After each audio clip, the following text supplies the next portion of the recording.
para fazer home office com serviço público, não precisa, porque na verdade a gente tem que capilarizar e aumentar a subprefeitura, que o povo nem tem acesso, né? Tem 32 subprefeituras e são 96 distritos.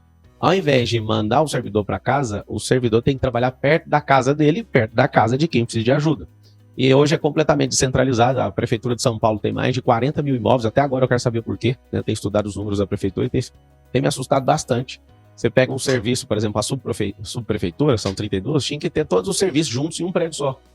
A prefeitura tem 40 mil prédios esparramados e ainda tem prédio que ela aluga para colocar várias subsecretarias, e o povo vai num lugar, mas depois tem que voltar no outro prédio por causa do CAD único, aí ela precisa de um benefício, ela não consegue achar num prédio.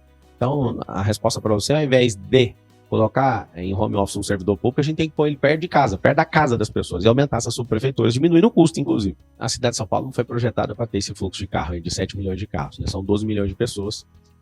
O governo do estado já tem investido bastante, né, junto com o governo federal, que eu acabei de ver que assinaram uma parceria para fazer mais linhas de metrô. O que a gente precisa é colocar uma linha expressa na Marginal Tietê. Nós, como povo, e a prefeitura, de novo, né, passa algumas coisas na mão do estado. Esse Rodoanel Norte, que não termina nunca, já gastou 5 bilhões nele. Nós precisamos de ter uma revolta para pôr pressão nisso. Por quê? São 44 quilômetros de rodovia, e se desafogar aquilo ali, se liberar essa obra, os caminhões, né, os pesos pesados aí não vão passar na Marginal e, consequentemente, não vão desviar para as principais vias da cidade. A CEAGESP, né, levar ela para a região norte de novo. Por quê? Trânsito de caminhão atrapalha absurdamente o centro de São Paulo, a região central, né? O que acontece? Se todo mundo entender que o trânsito resolve com facilidade, com mais metrô, com mais ônibus, descentralização da economia. Quando eu falo descentralização, é o home office por conta de tecnologia. Perda de produtividade, incentivo para contratar mais, ou seja, a gente contrata mais gente, descentraliza esse movimento todo. Tem 10 rodovias que entram na cidade de São Paulo, inclusive, essa é uma grande vantagem de voar, você consegue achar áreas, né, onde você pode fazer isso. A grande ideia para desafogar o trânsito de São Paulo a gente criar 10 bolsões de estacionamento. Algumas áreas podem suportar de 1.000, 5.000, 10.000, 20.000 vagas. Você imagina pessoas conectando nesses bolsões e a gente ligar isso por teleférico até a próxima estação. E criar um cinturão de teleférico para as comunidades, não a solução master de trânsito de São Paulo. Outra coisa, aumentar uma via, uma faixa ou duas, né? Eu já vi que tem engenharia para isso, dá para fazer, na Marginal, para criar uma linha expressa de alta velocidade. Você imagina, cortar os caminhões ali que atrapalham o trânsito. Mas aí, de novo, né? Nós estamos num pacto federativo de município, estado e federal. Nós vamos de ajuda do poder federal também. A CEAGESP, que eu dei a ideia de mudar para a Zona Norte, é do federal. Tem que, né, sentar, dialogar e transmitir isso. Uma coisa para liberar o trânsito de São Paulo, copiar um modelo americano que não gasta dinheiro com infraestrutura, que é no vermelho. Se der para passar, você tratar ele como um pare. Isso é uma das melhores soluções para a cidade de São Paulo. Então, via expressa, teleférico para mover entre as comunidades, são mais de 1.000 na cidade de São Paulo. Liberar esse rodoanel, aumentar a quantidade de ônibus, continuar nesse avanço, né, de linhas de metrô. Isso tudo vai desafogar o trânsito de São Paulo nos próximos 24 meses. A gente quer criar polos de gastronomia, hotelaria, fazer esse polo de empreendedorismo nessas principais comunidades, fazer com que as pessoas visitem as comunidades. São Paulo é muito forte com o turismo, e as pessoas têm uma impressão, elas têm até medo de ir na comunidade. Eu vou falar por mim. É mais segura a comunidade que o centro de São Paulo. E aí, essa solução seria de locomover pessoas que moram ali. Eles já não têm... Você tem um plano de governo escrito? Está sendo escrito. Está sendo ou você tem? Ninguém tem um plano de governo escrito. Ninguém tem? Está todo mundo fazendo. Todo mundo fazendo. Nenhum candidato tem? Nem tem candidato, são pré-candidatos. O que é uma hipocrisia, né? Porque nós estamos fazendo campanha aqui, certo ou não? Não, a gente não, eu não estou. É uma hipocrisia. Não, na prática eu tenho a data, né? Tem a convenção. Conhece a convenção? Uma coisa é opinião e outra coisa é lei. Então vamos lá. Falar que está fazendo campanha é opinião. Eu não sei se você está fazendo, eu não estou. Eu estou me anunciando e provocando as pessoas para elas entenderem que tem algo diferente. Eu sou o único pré-candidato que tem tudo a perder para poder servir o povo. Em 1990, a China tinha um PIB menor que o do Brasil. Era um PIB assustadoramente menor que o do Brasil. Ela cresceu 8 vezes em relação ao Brasil e hoje está em casos de ultrapassar os Estados Unidos da América. O que eu vejo sobre São Paulo? São Paulo está travada no passado. Algumas décadas atrás, pessoas de visão levaram São Paulo para o futuro. E esse processo eleitoreiro e essa politicagem, vamos levar São Paulo de volta para o futuro. O que é levar São Paulo de volta para o futuro? Primeiro, as questões básicas. A gente precisa de ocupar as crianças nas comunidades. Elas estão desocupadas. Todas as mães, eu falava assim, se você... Olha o que eu perguntei nas comunidades. Eu cheguei nas mães da comunidade e perguntei, o que você quer? Se você fosse prefeita, qual a decisão que você tomaria aqui? Quase todas as mães responderam a mesma coisa. Cuida das crianças, por favor. As pessoas perguntam pra mim, como é que você vai resolver a Cracolândia? De 2030, 40, 50, eu já sei, ocupando as crianças. Senão vão virar bandidos. Eu joguei bola lá na Vila União com as crianças, aí eu perguntei, alguém aqui quer virar bandido? Você acredita que teve criança respondendo que queria? Porque a única chance que eles veem de prosperar é imitando um bandido que é rico, em relação aos jornalistas que são intempestivos. Opa, mexeu com a categoria. Não tem problema. A categoria que treine e fique forte para aguentar o tempo. tempo. Você saísse aqui agora, de transporte público, para ir no Capão Redondo, como é que você faria? Primeiro é fazer pergunta, né? Pergunta onde que está a estação mais próxima, onde, se tem ligação de metrô. Vamos pegar lá pro Jabaquara. Você não sabe onde fica. Como é que você vai? Você pega o Waze, eu quero saber se você conhece a cidade. Eu vou te falar, eu vou pegar a linha pro Jabaquara. Eu tenho apartamento em Jabaquara. Jabaquara, o Capão Redondo de Jabaquara. Então, eu vou pegar pro Jabaquara, que é onde eu tenho apartamento, e dali eu vou pegar a conexão para chegar no Capão Redondo. Você não sabe chegar no Capão Redondo por... Não, é o seguinte. Você não sabe. Eu sei chegar. Fazendo pergunta, eu sei chegar com o meu próprio carro. Claro, mas qualquer cidadão. Não sei qualquer tipo de pessoa que quer dirigir a cidade. Eu vou dirigir a cidade ou vou pilotar o ônibus? Você tá me dando um cargo para pilotar o ônibus para chegar lá no Capão Redondo? Você diga que conhece a cidade. Eu conheço a cidade. Agora, você conhece as 28 mil quadras que tem na cidade? Você foi em quantas? Eu não sou candidato a prefeito. Não tem problema, eu não sou candidato a motorista de ônibus. Não, você é candidato a prefeito. Agora você falar para mim, não, você tem que levar 60 pessoas no Capão Redondo, eu vou com humildade falar, não, você pode contratar outra pessoa, que a gente precisa de alguém que já conheça a linha de ônibus. Você não sabe chegar lá. Você usa transporte público? Peraí. Você usa transporte público? Qual que é a lógica? Você já pegou metrô na sua vida? Já peguei metrô. Quando era jovem? Você era na faculdade? Eu estudei escola pública. Eu estudei escola pública. Eu sei, na faculdade de Direito de São Francisco, a escola aí não é pública, né? É pública, mas paga por nós, pelo contribuinte. Eu estudei na escola pública e fiz faculdade trabalhando como atendente de call center, a faculdade privada da Universidade Paulista. Vamos lá. Você quer perguntar pra mim como é que faz pra chegar no Capão Redondo? Como transporte público. Se eu quiser, eu vou a pé. Se quiser, eu vou correndo. Você não chega a pé, você não chega muito longe, meu. Chego. Sabe por que eu chego? Depois você vai ser assaltado, meu Então vamos lá. Vai perder o celular. Não, vamos lá. Vou te explicar por que eu chego. Eu sou um Ultraman, já percorri uma distância de 452 quilômetros em 35 horas e 17 minutos. Então, mas bom você saber. Retira a pergunta. Se você é Ultraman, eu já retiro a pergunta. Não, aí você tem que saber. Você quer que eu chegue no Capão Redondo de ônibus, eu vou chegar. Você quer que eu chegue correndo, eu vou chegar. Você quer que chegue de helicóptero, eu vou chegar. Se tiver no recrutamento de seleção para motorista de ônibus, eu não vou. Cidade talvez igual você conhece, mas eu conheço mais de gente do que você. Eu conheço mais de cérebro que você, conheço mais de riqueza. Conheço um monte de coisa a mais. Isso faz a gente ser diferente um com o outro? Não. Agora, quem tá pronto para servir? Você tá no partido político? Eu não. Eu tô. Então você já não pode servir o povo na cadeia. A natureza ela é movida pela lógica, pelo princípio da eficiência.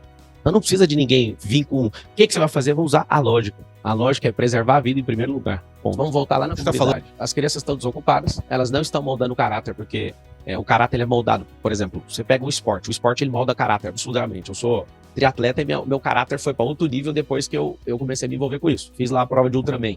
Eu fiquei um cara resistente. Vocês podem bater o tanto que foi. Eu já fiz uma distância de 452 km, estou treinando fazer um pouquinho maior agora, depois da eleição.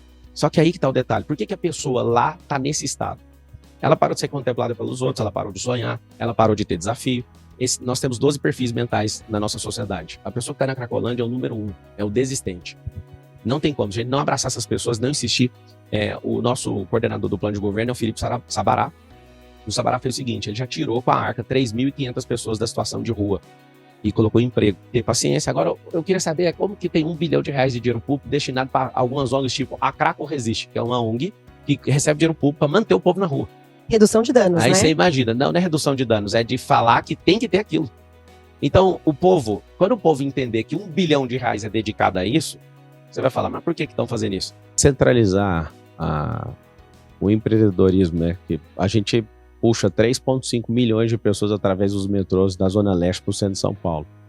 Se colocar centros de empreendedorismo nas comunidades, você já vai resolver muita coisa. Não tem nem lógica, né? A gente vê as pessoas com a fila que fica ali dentro apesar de ser do governo do estado, dentro do metrô, eu tive acesso a isso e fiquei em estado de choque de ver o porquê que a gente não tem mais vagões nos horários que a gente precisa.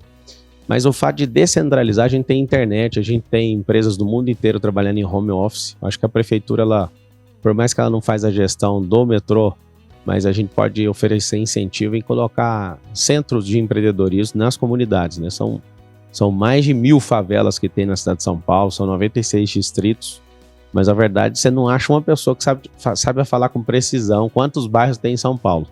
Favela tem mais de 1.000, bairro tem mais de 470. E a gente não tem ninguém com essa ideia de descentralizar e de incentivar, porque sendo empreendedor, eu sei que o home office ele cai um pouco a produtividade. Só que a gente pode incentivar para contratar mais gente. Cair na produtividade não é o problema é não ter alguém para apoiar essa queda de produtividade. Já consegue fazer isso? Consegue. A gente vai ter menos fluxo de gente transitando na cidade todo dia. Mas igual a cidade de 12 milhões de pessoas, precisa de tecnologia. Então, você coloca inteligência artificial para monitorar as ruas, isso vai inibir crime de forma absurda. Nós vamos lançar um plano chamado Anticrime aqui em São Paulo, com a ajuda do governo do Estado. Fica parecendo que a gente depende do Estado, e depende. Se o governo do Estado é o detetor da polícia militar, com a polícia ostensiva. A inteligência artificial, ela começa a filmar um padrão de alguém que vai meter uma fita ali, um roubo. Aí a pessoa ela tem o mesmo comportamento, ela fica indo e voltando, e aquilo ali já, a inteligência artificial que vai sempre aprendendo. Olha, eu mexo com isso, com inteligência artificial, posso falar para você que é muito simples fazer. Aí, peraí, esse comportamento é de alguém que é um pré-crime. A gente precisa de investir em pré-crime. Para quê? Para saber o comportamento. O nome da análise é preditiva. Uma análise preditiva de que aquilo vai acontecer. A gente vai aplicar a guarda. Eu quero que a guarda, as pessoas voltem a respeitar a polícia. Não sei se vocês lembram, em 1990 ninguém batia em policial. Hoje as pessoas perderam completamente o respeito. Parece que nós somos uma gangue no Brasil. Professor também. Ninguém respeitava. Quer dizer, todo mundo respeitava. Hoje quase ninguém respeita. O que está acontecendo? A gente precisa recuperar o belo. A gente precisa recuperar a moral. A gente precisa recuperar os princípios. A gente precisa dar para o brasileiro e para o paulistano um propósito. As pessoas que vieram para cá, a maioria, nessas últimas décadas, vieram de fora. E elas vieram com um projeto, certeza absoluta, que foi prosperar. E o que a gente tem que fazer para prosperar? A gente precisa de usar a nossa mentalidade, evoluir como gente. Não é muito trabalho para fazer alguém prosperar. Tem gente que precisa de oportunidade, tem gente que precisa de empurrão, tem gente que você não tem que atrapalhar. Então o governo às vezes atrapalha quem gera renda e quer manter sequestrado emocionalmente os que não dão conta de fazer nada. Pablo, eu pergunto para você falar dos outros, pô. É porque pra você tirar o parâmetro, se o prefeito da cidade, que tem a máquina na mão de 11 bilhões... Eu não estou falando com você. O dia que ele vier aqui, não vou perguntar Mas é engraçado, é que eu tô falando dos outros, você falou da população, você tá falando dos outros também. Eu tô falando do quem paga imposto isso, na cidade, pô. Isso. Vai te eleger e que vai cobrar do prefeito. Deus te ouça, é isso que eu queria ouvir, que vai me eleger, vai ser isso aí que vai acontecer. É o seguinte, sempre mais de 100 mil pessoas. Aprimorar o atendimento da tecnologia. Saúde, com uma participação maior dos funcionários. Tecnologia. Com retorno melhor dos funcionários, é isso que então, vamos lá. Responder aqui tá pro pessoal. Agora você foi mais claro. É porque antes você estava ipsis literis e estava no sentido estrito. Agora você abriu o sentido. que estava fazendo uma conferência de RH com a tua resposta. Mas é o que você chamou, ipsis literis ali. Agora você abriu.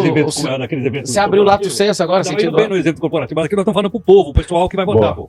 Então, tem mais de 400 mil pessoas na fila esperando o exame. Interessante aqui em São Paulo é que quando elas conseguem o exame, quase 80% não volta no retorno. Você vê como é que a saúde... Você está fugindo da resposta, desculpa. Acabando de falar. Saber qual é a solução para isso. Eu gente. já tinha respondido. A segunda vez, eu respondi a terceira, tecnologia. Aí eu falei do 5.6, aí você interrompeu. Isso é absolutamente vago. Mas como é que você vai chegar na Lua? Tecnologia. Porra, mas eu não tenho foguete, eu não tenho... Vai a pé então, sem tecnologia, para ver se você consegue chegar lá. Tem que ir com tecnologia mesmo. Não, tudo bem, mas agora, é muito vago, desculpa, isso é muito vago, meu. Ótimo, sabe o que acontece? Você não espera responder nenhuma, você quer fazer a pergunta e a resposta ao mesmo tempo. Posso responder ou não? Não, eu quero que você dê essa... Primeiro você foi estrito senso, aí eu respondo que você não quer. Aí depois você anda do lado senso, mas não deixa responder. Você leva lá para cima. Queria saber do dia a dia, da prática. Como é que você melhora... Respondi aqui a segunda parte. Como é que você atendido melhor no posto de saúde que fica aqui pertinho? Eu estava respondendo, você interrompeu. Terceira interrupção. Tá bom. Vamos lá. O 5.6 é um aplicativo para inglês ver que o povo não consegue ter nenhum tipo de serviço lá praticamente, mas fala que tem para falar que modernizou a prefeitura e gastou algumas centenas de bilhões com isso. De milhões, desculpa. O que a gente tem que fazer? A gente precisa ter verdadeiramente os serviços lá. Eu que fui atendente de call center, eu quero que o povo de São Paulo lembre disso e me cobre. Vocês serão tratados como os clientes de uma companhia, com seriedade, e não como um povo largado. Se vocês ligarem, vai ter SLA, vai ter tempo de resolver isso. Agora, por que não tem hoje, mesmo com os meios defasados, por que tem 400 mil pessoas numa fila para exame? O dinheiro público ele se perde com morosidade, burocracia, corrupção, companheirada e processo eleitoral. 5 coisas.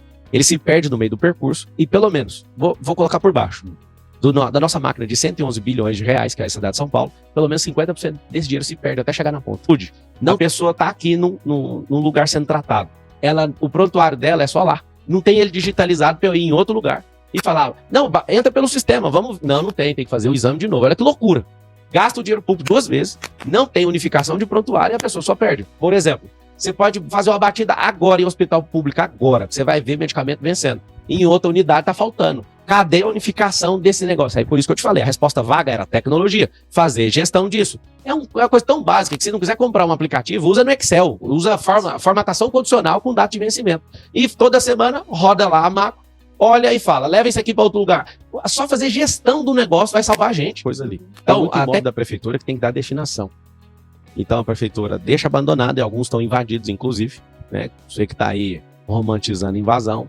Daqui uns dias vão invadir sua casa se você deixar isso acontecer, tá bom? No brasileiro, não falando gente fora não, se o brasileiro souber o tanto que é encantador esse centro histórico, o quão impressionante é ficar de frente com a Sé, assim, ó. Aquela